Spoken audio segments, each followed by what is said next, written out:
Hinesville, Georgia, 31313. Good afternoon, City Council. Good afternoon, ma'am. I'm addressing you today regarding significant deliberate retaliation and the many ways that this has affected me in this city.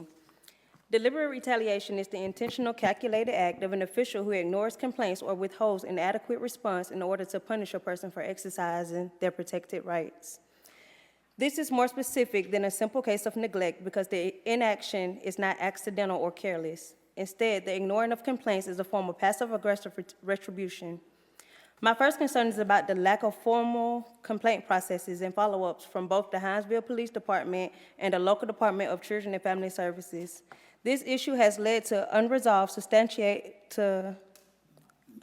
grievances for citizens and appears to have fostered a culture of inaction. My concerns are substantiated by the following details. On June 26, 2025 at 1:18 p.m., I spoke on recorded audio with the Hinesville police detectives in charge of internal investigations, confirming that he was aware of my concerns that I am now bringing before you. I have filed multiple complaints, which are in my hand, that have not received a formal response or follow-up.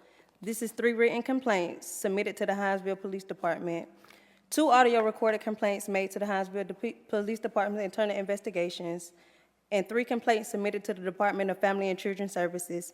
This lack of response and repeated dismissal of these filings suggests a systemic failure.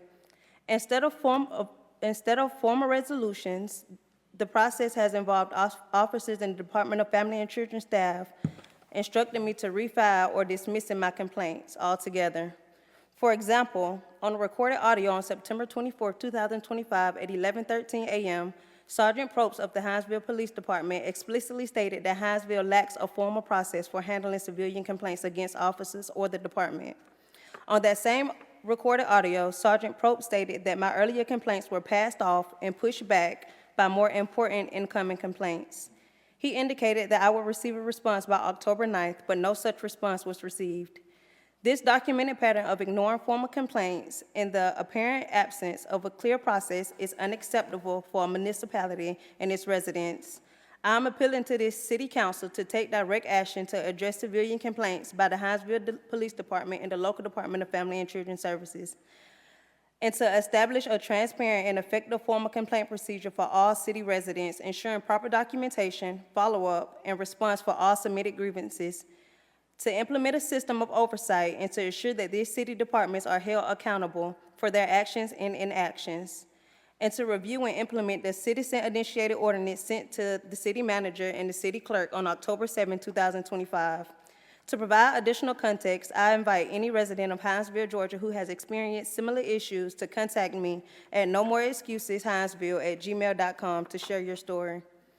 Secondly, I stand before you once more, my voice strained but my resolve unbroken, to speak about the safety of our children. My second deeply disturbing concern is the deliberate retaliation I have faced from this council, a deafening silence, in fact, an outright dismissal.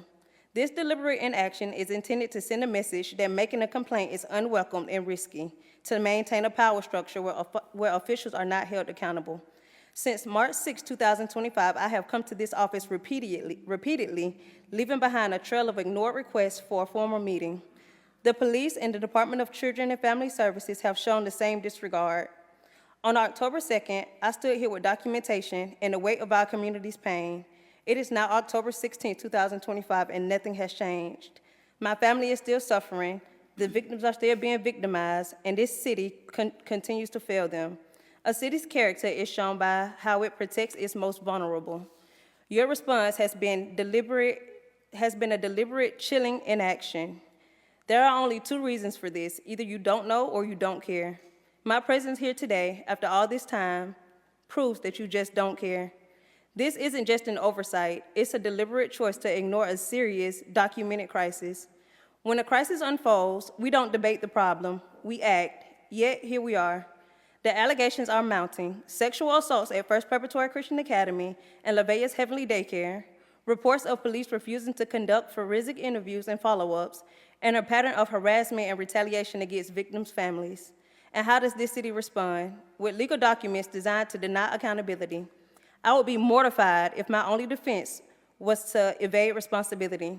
I asked once before, How could these situations have been sustained for so long? We are seeing the answer in our current situation: sustained inaction. My voice will not be silenced by false police reports or legal bafflement. My appearance here was proof of this issue's existence. My second appearance here is proof that nothing has changed. What happens next, this city and its leadership will own completely. You have the authority to investigate, to demand accountability, and to protect the civil rights of victims. The time for action is not at the next city council meeting, but right now. We are watching. The youth of Hinesville, Georgia are waiting. I strongly stand by my last motto: I don't just have to do this for the youth. It is my privilege to stand up for our youth, and I will continue to. Once again, my contact information is nomoreexcuseshinesville@gmail.com. I look forward to connecting with local citizens of Hinesville regarding the Civilian Review Board, and I'm especially looking forward to connecting with the members on this council as a parent of one of the victims. I leave you with this statement: we are all mandatory reporters. Department of Family and Children Services, the Police Department, and members of this council have had the names of these kids, of the kids' victims, starting in February. Every moment that you're silent, you're leaving a toddler with their rapist. First Preparatory Christian Academy and LaVea's Heavenly Daycare is still open, and those kids are still being victimized today. Your silence leaves a child to continue being groomed by their abusers. I just had to bluntly state that before I left the stand today. Thank you. Thank you. Thank you.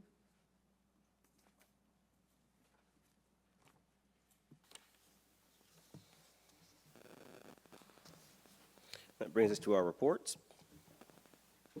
As always, the mayor's report is first.